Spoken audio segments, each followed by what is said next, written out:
What is good, everyone? This is your host, Deanna with Label Free Podcast. Live your best life. You must live label free. We have a very special guest. This might be a little bit intense of an episode, but I think it's definitely necessary to talk about my next guest story. She's an author, a speaker, an advocate for adult victims of therapist abuse in churches. Please welcome Amy Nordhues. Did I say that properly? You did. All right. I should have checked before we started recording, but that's all right. I got it right. So, Yeah. Amy, thank you for joining us today. I'm very excited. Well, not excited. I'm moved that you have the courage to talk about your story.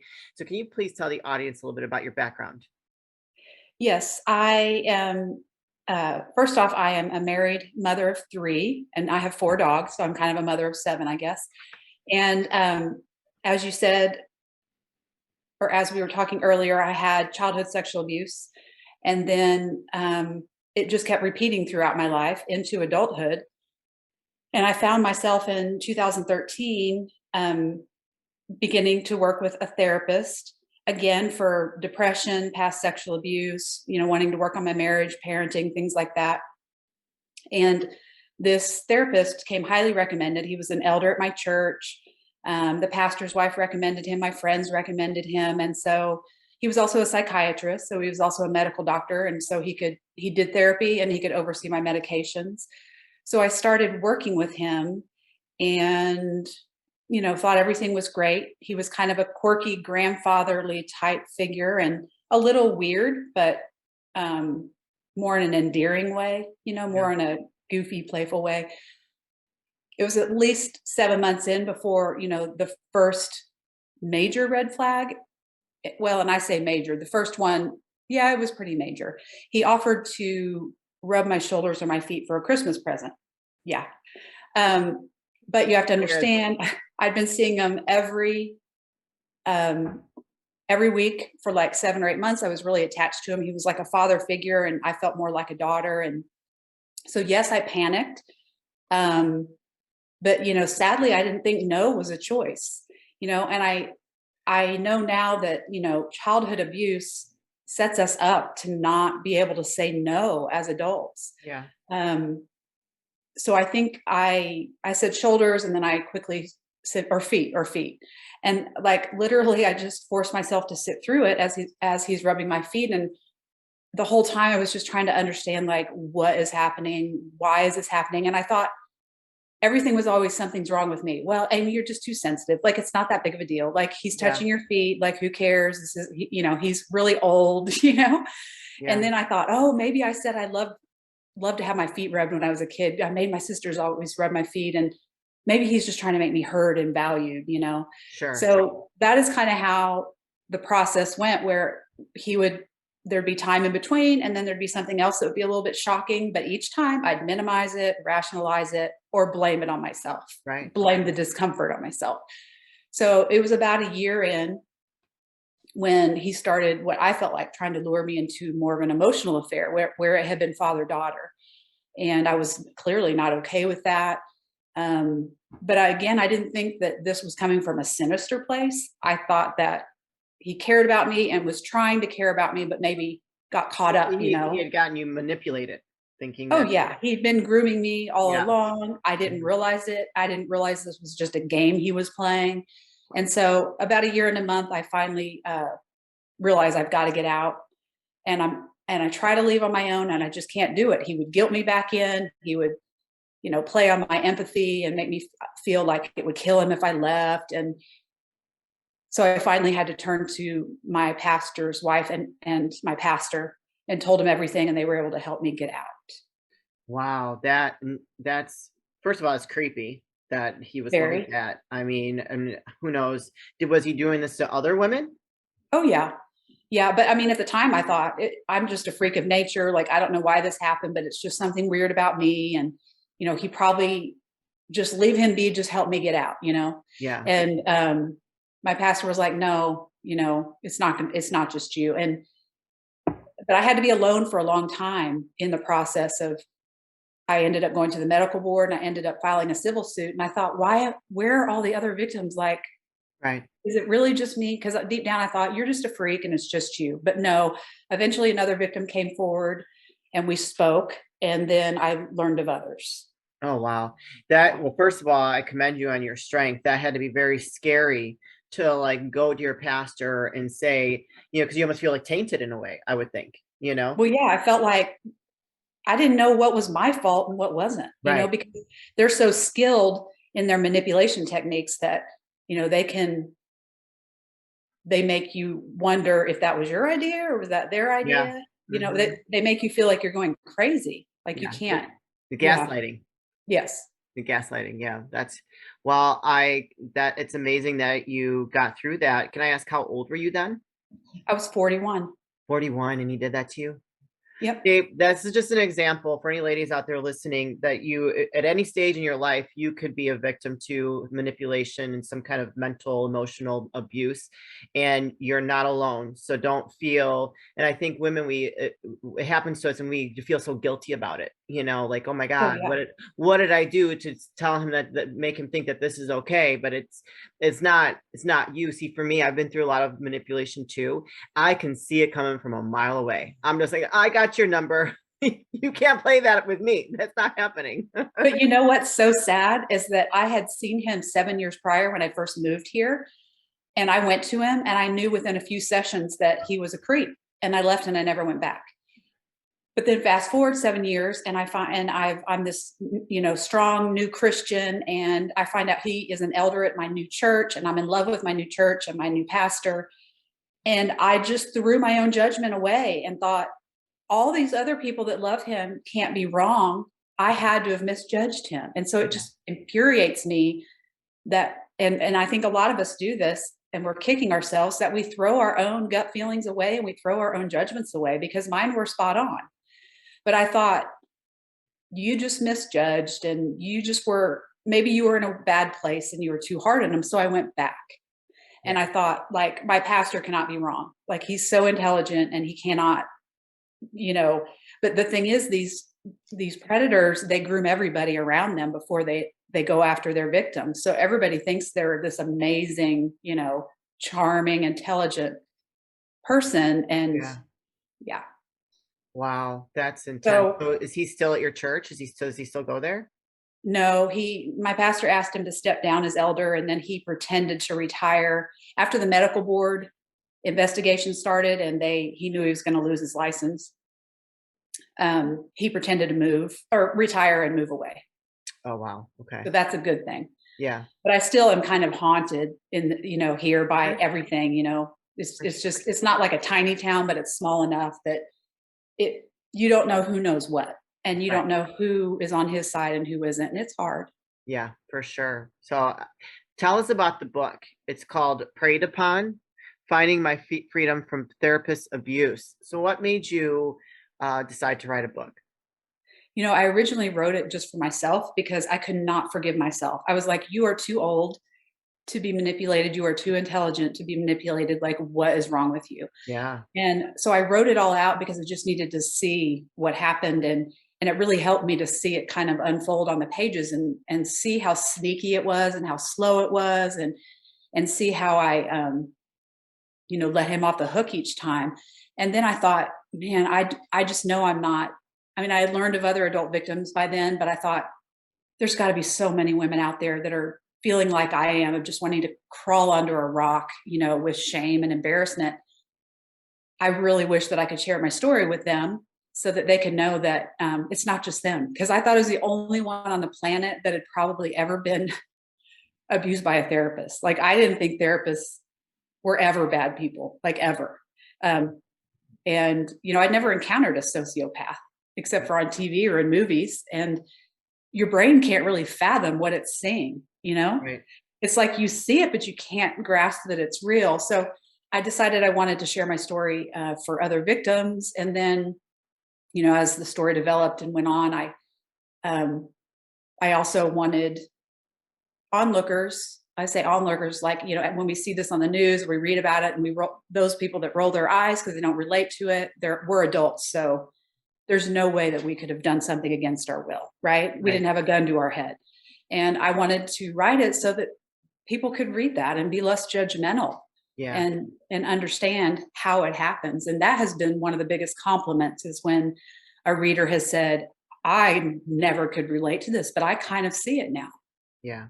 so because, you know, it's hard enough for a victim to come forward at any age, but especially as an adult, and then to be not believed or even worse, judged or have it be labeled a consensual affair is almost as devastating or more devastating than the trauma itself. Yeah. So people need to be educated that this is going on. It's going on all the time. Yeah. It's just as frequent, I would say, as child abuse. It's going on in churches and in jobs and in therapy office. I've been taken advantage of by a doctor when I was in my early 20s. I mean, it was a one-time thing, but it's happening all the time.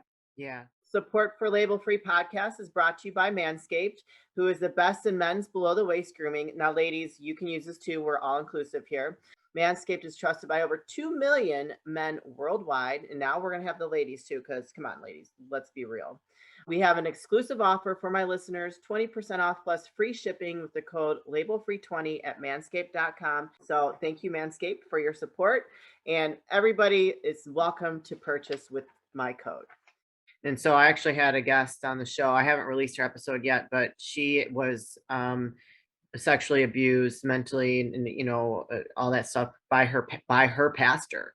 And so her story was really intense too. And just manipulation is a very powerful tool. And it's like that people that use manipulation to get what they want are, like you said, sociopaths. And just I being manipulated before in the past, you feel like you have an out of body experience, like, wait, this feels wrong, but they're making me think that this is right. You know what I mean? So it's just like, Yeah. and you kind of like lose trust in yourself. Like, oh my gosh, I should have trusted my gut. I knew better, but then I kind of went along with it anyways. What did your husband think of this? Well, we were very disconnected during this time, which was another reason that I was kind of vulnerable. I'm sure he spotted right away, oh, I've got somebody here that's fairly isolated. And so I wanted to tell him so bad towards the end when like a major assault happened. But I thought if I told him, he would have questions like, well, so why was he sitting next to you? And everything felt like it led back to me. Like, Yeah. well, because I'm a big fat loser and I thought he was like a dad and I liked him sitting next to me because it was comforting. Now, did I ask him to sit next to me to begin with? No. Yeah. He wheeled his way over there, but then I wanted him to stay there. So then it felt like my fault. Right. Right. And so I thought, well, I can't tell him because it's just going to it felt like I'm going to be telling on myself. And it felt like, well, that's what's so sad with sexual abuse. And even at any age, you cannot decide if it was your fault or not. Even if for 100% you didn't want what happened, you feel like it's something bad in you that caused it to happen. Right.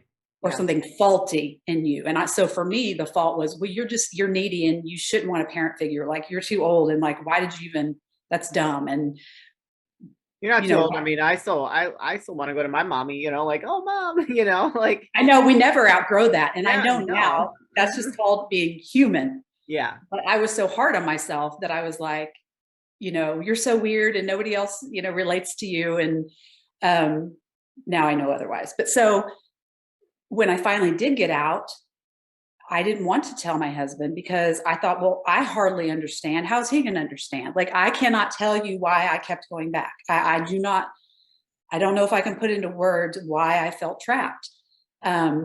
Do you think it was kind of like what you were accustomed to because you experienced abuse in your childhood? So that was maybe familiar to you to go through that again? I do. When you say that, I do think that when abuse and love come from the same person, it does become a familiar pattern. Yeah. Mm-hmm. And, I've never really thought of it that way, but there's a lot of truth to that. And, it's kind of like what you're used to, know. Mm-hmm. But I finally did tell my husband because that's just the type of person I am. And I told him everything, every detail, everything that I even thought was my fault. And it was brutal. And he reacted like I thought he would. And he treated it like an affair at first, which was just creepy because this man was like a grandfather, basically. And eventually he knew it wasn't my character, and he knew that I would be manipulated easily in that way, wanting a father figure. And he came on board, and we got on the same page, and we're much closer now. And he realized that we'd been disconnected and apologized. And so that's one of the blessings that has come out of it. Yeah. But sadly, I didn't feel I could go to him, mainly partly because I felt like, well, what part of this is my fault? Yeah. And partly because we weren't close at the time. And so he wasn't someone that I would go to with something like this. Yeah. Now I would go to him first. Yeah. But sadly, it wasn't that way then. Well, I mean, it sounds like some good came out of it for your relationship as well. How long, what do you think about you writing a book and releasing it? He was very supportive. That's great. Yeah. He's so supportive. I mean, he's amazing. Like, because writing a book and publishing a book is, how do I word it? Well, it's expensive. Yeah. And it's not, exactly a money maker. So but he's very supportive. He knows it's a ministry. He knows it's something that's good for me to do, and just to help others. It's, Do you have a copy of the book? Can you show us? Do you have a Yeah. Yeah. 1 second. I sorry about that. I am in love with this cover that they designed. Oh, yes. Why'd you pick, did you give him the idea for that? Yeah. Towards the end of the book, I mentioned, I'm saying to myself, why couldn't I leave? Or at least why couldn't I leave sooner? And I say, I was like a bird in a cage, sure, but the cage door had always been open. So why couldn't I fly away? And that's kind of the when I talk about, like, there wasn't a gun to my head, but there was manipulation that was even stronger than the threat of violence to me. And on the cover too, you'll see there's a girl's kind of a female hand holding the cage. And it's kind of symbolizes that, I was partly responsible for keeping myself in that cage. Yeah. Partly responsible for getting myself out of it, meaning, I'm so sorry. That's okay. No worries. Hopefully you can edit that out. Meaning he ensnared me in that situation, but then the beliefs that I had about myself, the labels that I was carrying around that were negative, kind of allowed me to be trapped. And if I didn't deal with them, would have kept me trapped. So one of the things I do in the book is I talk about rules that I had developed over my childhood and growing up that were essentially like negative labels or negative tapes. And I realized that I have these as I'm watching myself be taken advantage of. And I'm wondering, why am I okay with this? Like, why am I allowing this? And then in the end of the book, as I heal, I develop a new set of rules based on who God says I am. And I kind of,